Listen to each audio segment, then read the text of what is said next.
done that. All right, we did X-Men. We did old Yes. Greta. Uh-huh. We did old Jordan Peele. That's correct. We did the one about the scoundrels. Let us not forget. Let us never forget That is that. something we did. We apologize. We have not made up for it yet. Um, we did Twilight. Yep. We did Lion King. Uh-huh. We have just wrapped up Denis Villeneuve, and we Yes. are now wrapping up Scream. That is our 8th series, to say nothing of our mini-series, Remember the Name. Remember the name. Or the many specials, the Oh, end of yeah. the year, the Bumtober, the Oscar watch with our friends.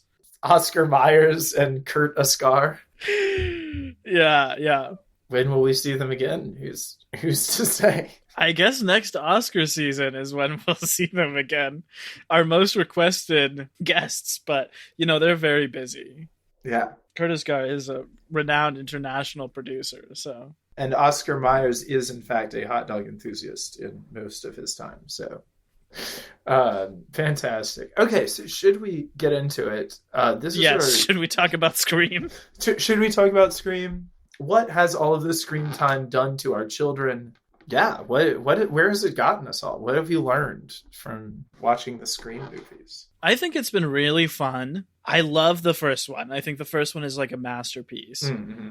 But it's been really cool watching the sequels because the sequels are like a totally different thing, but they're all the same thing. Like the series of Scream is totally different from the original movie Scream, Mm-hmm. but I think the series is also really fun. Yeah. And I'm like invested in the series things too.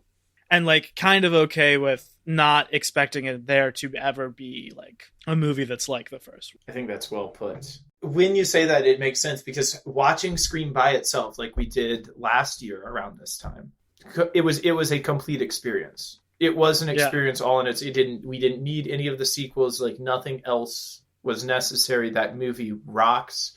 It is just like it still holds up like crazy. Yeah. Then watching it as part of the series, you're right. It recontextualizes. It continually goes back to the first movie for source material and like recontextualizes and almost like cheapens stuff from the first movie to like mine gold for the future installments. It's like if all of that stuff becomes canon, then like when you go back and rewatch the first movie, there's like a million other things going on in the background of it that aren't actually there, or at least weren't actually there in the original telling of it. Yeah. Now, luckily, no one has gone back over and, like, for instance, digitally re-implanted Mrs. Loomis in the background of every shot or something. Like, no one would ever do that. That would be unheard of. But, like, thankfully, the first one still stands on its own. I don't think the sequels devalue the original because it just is so different. Yeah. I think by the time you get to Scream 2, like it's clear that it's sort of like a soap opera with the characters. Mm-hmm. And it seems like it's going to be with Randy too. And I think that it is maybe the most brutal thing they do is killing Randy in the second one and never bringing him back, Yeah. And by the time in 2 that you've got Stab, like now it's on its whole other level of the meta thing. So it's just not going to be the same as the first one.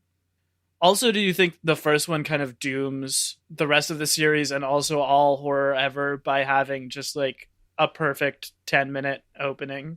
What's crazy about that perfect 10-minute opening is that it's like that 10-minute opening is itself an homage to all of these other great classic movies, and he's like taking the very best parts of all of these greats. So it's like distilling everything that came before it. I don't know if it dooms it, but it does like say like, you can't do this better, so you have to do something else. And I feel like that movie does that in a lot of ways, and that the sequels are kind of reckoning with being sequels to a perfect movie, which is, and I don't think we have a lot of examples of that. I think we have a lot of examples of movies being sequels to movies that are pretty good, but like very few examples of sequels to movies that are straight up the original is perfect. Yeah. I think that the first one also has a message, mm-hmm. like both a message, a strong message that it's sending to people who love horror movies, mm-hmm. maybe too much, and a strong message it's sending to people who don't like horror movies and think that they're bad. Yeah. Like morally corrupt. That's one of the things I like about 4, because I think that's the closest any of the sequels have come to having a message. Yeah. And that one, it's kind of about social media and like what would become in the next few years influence culture that mm-hmm. wasn't even a thing then. Because the characters are tropes in the first one, right? They're like stock characters. Yeah. And I think that also kind of dooms the sequel, because you need to have different stock characters that are not going to be as compelling as the ones you've already used. Yeah. Or you dive back into it and then it's like, okay, we've got another hot cheerleader, we've got another stoner bro, we've got another movie nerd, mm-hmm. and you're just comparing them to how they were done in the first one. Yeah. Well, and that is like kind of part of what they're toying with in the first one too, is because like those tropes come up across all horror movies. And you can consider like in some way all slasher movies, like it is a very meta genre. Like it's a genre that's always in conversation with itself and paying homage to what came before, and like mm-hmm. trying to like on a genre wide scale, like one up each other, and each new one wants to like be more gruesome than the last. So you can like look at slasher horror as a genre as being like a series, being at one huge series in the same way that, you know, any one strand of it could be a series. And you could say that like criticisms or like trends that they're pointing out in individual movie series are also true over the wider genre. But yeah, that thing about one of them having some sort of message. I think the second and third, they get like less and less message driven. And those stock characters, you're right, they do get like stale, but they're also, you don't have time to get into real character development if everybody's going to be killed off. You also don't have like, there's no obligation to tell any one particular story in the first one. Mm-hmm. So everything just blooms the way it does. But in all the sequels, it's like, we have to serve Sydney, Dewey, and Gale. Uh-huh. And then like everyone else we introduce is kind of around them or a parallel storyline. Yeah. But you're coming in with that expectation. Okay, so you say it's the first one that dooms that, but I think it's the second one that dooms that.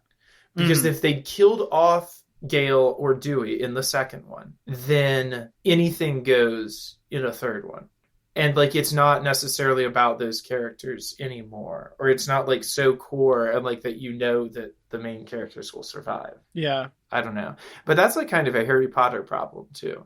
You know that they're willing to kill off any side character that you really love, but they're never going to kill off one of the main three. And that's like kind of a storytelling issue if you don't actually believe that any of those main three can die.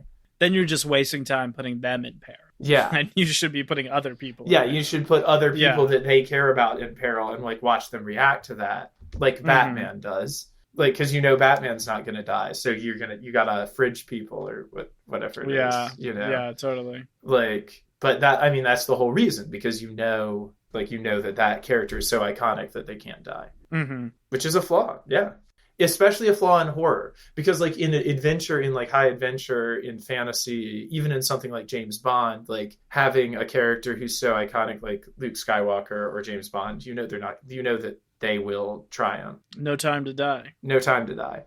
That's a different genre that like follows, I feel like, a different kind of convention than horror usually does, where horror is so like single episode, like it's all built around one crisis that everyone in the movie could die. And like those are stakes that you should be walking into every horror movie with, is that like everyone I care about in this movie could be dead by the end. And I feel like it gets harder and harder to believe that as the Scream series goes on.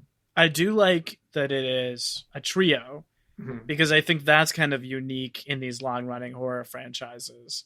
Normally it's the monster or it's the protagonist, like Jamie Lee Curtis as Laurie Strode. But it's cool that it is like the three of them are the iconic things about the series. Yeah.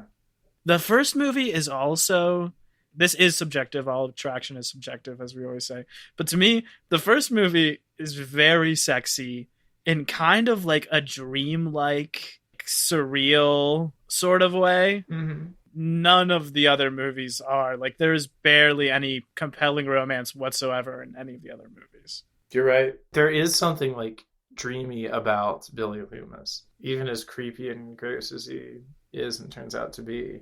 This is kind of another thing, but I'm not sure if I'm ever convinced that there is like a friend group that is as close as like that group of 6 friends in the original who all end up killing each other. Yeah. You know? Yeah, we don't really get a sense, especially in Scream 4, of like what those people, what like the stakes of those people are to each other, like who they are to each other much. Yeah. Except that they all hate Trevor. Okay, well, should we get into the ranking? Yeah, here? let's do the ranking. You want to kick it off, Emmett? Yeah, okay, I'll do it. This is easy. 4 movies. Scream number 3 is at the bottom. Mm-hmm. Scream number 4 is at 3rd place. Scream number 2 at 2nd place. Scream number 1 at a first place that is like stories above the 2nd, 3rd, and 4th places. Yeah. Neve Campbell. I've been like hot and cold on her acting throughout this thing.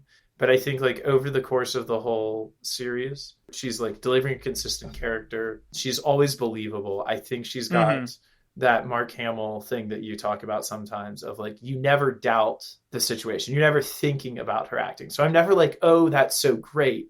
But I'm also I'm also always 100% with her. And like in moments like of terror and stuff, I'm like, I believe her, and I'm like there, like believing that she's seeing what she's seeing. And I think that's like, honestly, in a movie like this, that's like the most important part. MVP overall, would shout out to her. Yeah, I think she's really good in 1 and in 4 in particular. Yeah. And I'm really excited to see her in the new one. I think yes. She has like an awesome like introduction shot in the trailer, which is so cool. Like from answering the phone like behind her back and then turning around and you see her. And she truly like looks pretty much the same as she has in each of these movies, despite almost 30 years passing over the course of them. Like she has aged unbelievably well. Yeah. All 3 of them really. So still. Wade, how about you? How about your ranking? Very similar. I would say in last place is Scream 3. If you can't get Kevin Williamson, if you can't get Neve Campbell for more than 2 weeks, and if you can't have any violence in your movie, maybe don't make a Scream movie. Yeah. That's my feeling about Scream 3. And then it's like, then much higher. In 3rd place, I would put Scream 2. In 2nd place, I would put Scream 4.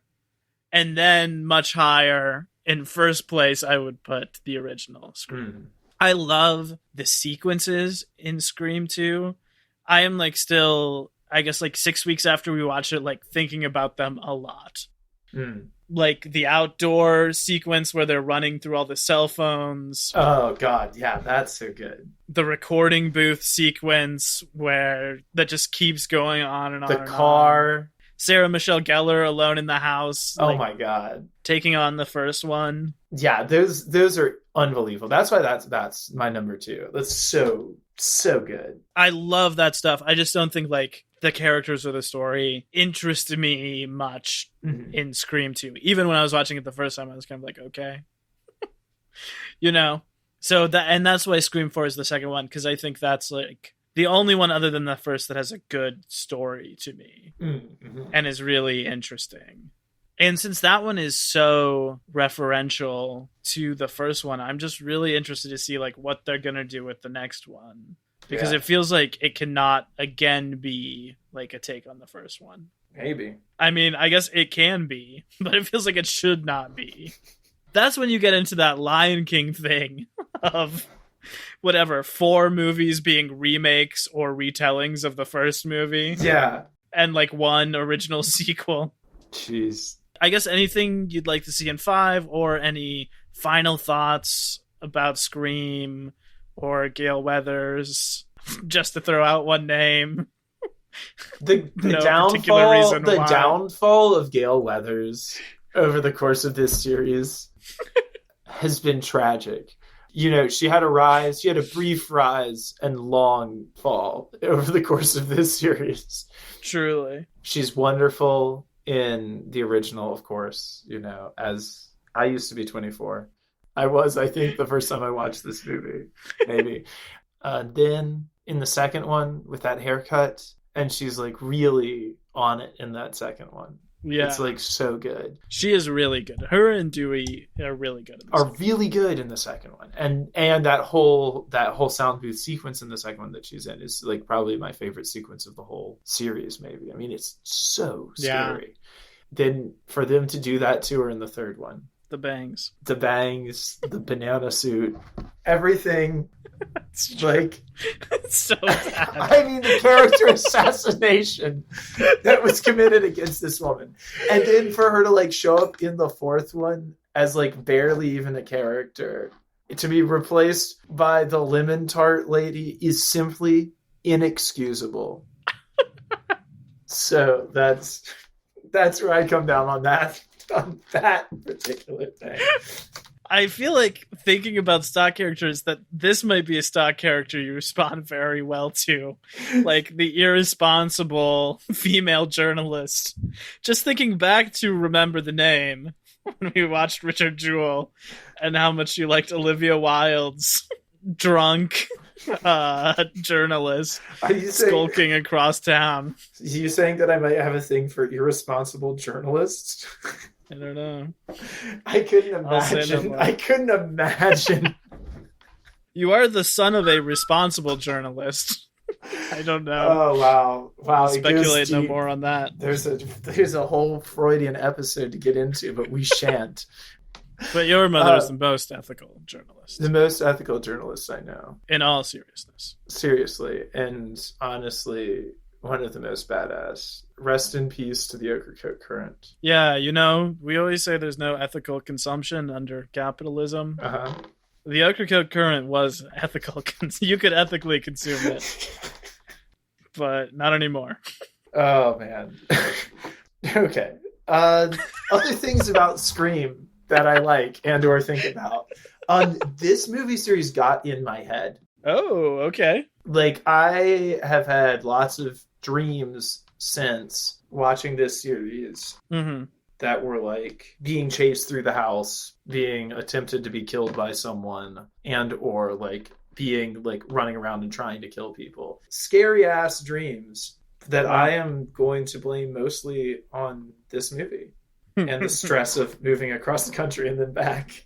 I mean, and like the experience of watching this one, the fourth one last night, like alone in a house as everyone else is out at a party, like waiting for the call. That's awesome. I was just like, I mean, it was awesome. It was also terrifying. I don't know if I want to take it in again anytime soon, because it does kind of like, it is like some upsetting images sometimes. It's like, wow. So I think I'm going to go watch something nice like Shrek or Air Buds now. But yeah. Any final thoughts from you? I'm glad we did it. It was fun. I'm glad we did too. Truly, Wes Craven, a real genius. Yeah. And true artist. And rest in peace. Rest in peace. In power. Will be missed. And I hope that the fifth one can live up to that. Even in 3, which is horrible, like his directing is the only stuff that stands out. And in the other 3 movies, like they are just like masterfully directed. The way he has teased that out, and it's really cool because you can see separately like how much of Kevin Williamson and how much of Wes Craven are in each of those 3 movies. The cool stuff about the directing has nothing to do with the writing. Yes, that's true. And the cool stuff about the writing has nothing to do with the directing. Like they're just both like giving a very unique thing, and it is the combination of those 2 things that makes those movies really stand out. And I'll be interested to watch one without either of them. Yeah. But I'm optimistic. That's in January too, so I think just a couple months we'll be watching that and covering that on the blog. Sweet. I can't wait to watch one of these in the theaters. I'm going to jump out of my seat. I saw the trailer for the new one in the theater. Played really well. People were freaking out about it. So, Wade, would you like to announce what we are doing next? Our last series of 2021? This is our last series of 2021. A very long year, but a very good year in a lot of ways on the podcast. This series will take us through the end of the year. We'll have our annual Best Movies of the Year episode, and then we'll start whatever's Bumtober. But before that, after this very 90s series, we're going to do a very 1000 series. We're going to be covering the work of 2 writers We've covered writers before on the podcast, and Jordan Peele and Greta Gerwig. This is 2 co-writers and all the films they wrote together. It is Karen McCullough and Kirsten Smith, who wrote 6 movies together. And if the names don't sound familiar to you, maybe their work will. They wrote the following 6 films in order: 10 Things I Hate About You, Legally Blonde, Ella Enchanted, She's the Man, The House Bunny, and The Ugly Truth. I'm simply overjoyed that we're about to watch something so completely different than Scream. I am ecstatic. I'm so excited. Okay, so which of these? I saw 10 Things I Hate About You last year, and I watched She's the Man growing up. That was the only one that was a childhood one for me of these. I saw The House Bunny when it came out in 2008, so I've seen 3 of the 6. I have seen 10 Things I Hate About You like 4 times in the past 3 years or something. It's about to be 5 next week. I saw Legally Blonde for the first time this spring and loved it. Watched it with my sisters. I think I have seen Ella Enchanted as a kid at some point, but I'm not sure. I definitely read the book, so I don't know. Yeah, most of these are adaptations, which I'm sure we'll talk about too. Yeah. In really interesting ways. 2 adaptations of Shakespeare plays. Yeah. So the Shakespeare Corner, what was it called? Our Shakespeare segment will be back. Bardolators. I'm just really excited to talk about like these 2 women and like the incredible influence they had on this era of filmmaking. Like, yeah. I mean, that's like an amazing amount of hits for 2 creators. But also, like, I think when you think of other successful movies at the time, they are emulating those movies. That's interesting. Like when I think about Miss Congeniality or How to Lose a Guy in 10 Days or other like rom-coms or family films around this time, I think are trying to do the McCullough and Smith thing. Interesting. But I'm excited to figure out what the McCullough and Smith thing might be. And me too. To get into that. I'm also excited. I feel like this will be the first time since Gerwig that a series is kind of about like real life issues that could happen to any of us. Yeah. Like maybe these are like a little bit fun and fantastical, but just like grounded in a way that none of the movies we've done since Gerwig have been, I feel like. A return to realism. Well, cool. Very excited. Next Tuesday, after this, will be 10 Things I Hate About You, the first one. Incredible. I cannot wait to talk about it. I love that movie so much. They've said forever that there's some Anna Kendrick Netflix movie that they've written that is like supposedly going to actually be filmed soon. Whoa. So they could have a comeback before too long. That would be cool too. If that happens, we'll be there to cover it. Incredible. Well, thank you so much, dear listeners, for sticking with us through all of these series so far. For many more to come. Well, stay frosted, everyone. Cinema Bums is a production of DKG Podcasts. It is created and produced by Wade Lawrence Holloman and me, Emmett Temple. Wade also edits and mixes the podcast. Our theme music is by Zane Holloman, who you can find on Bandcamp, and our show art is by Autumn Beckner. Our social media is managed by Laura Bennett. If you like what you hear, please tell all your friends and leave us a 5-star review on Apple Podcasts, the 2 best ways to spread the word about our work. You can also follow us on Instagram @CinemaBums or email us at cinemabumspod@gmail.com. Don't flake on us. We'll be back next week.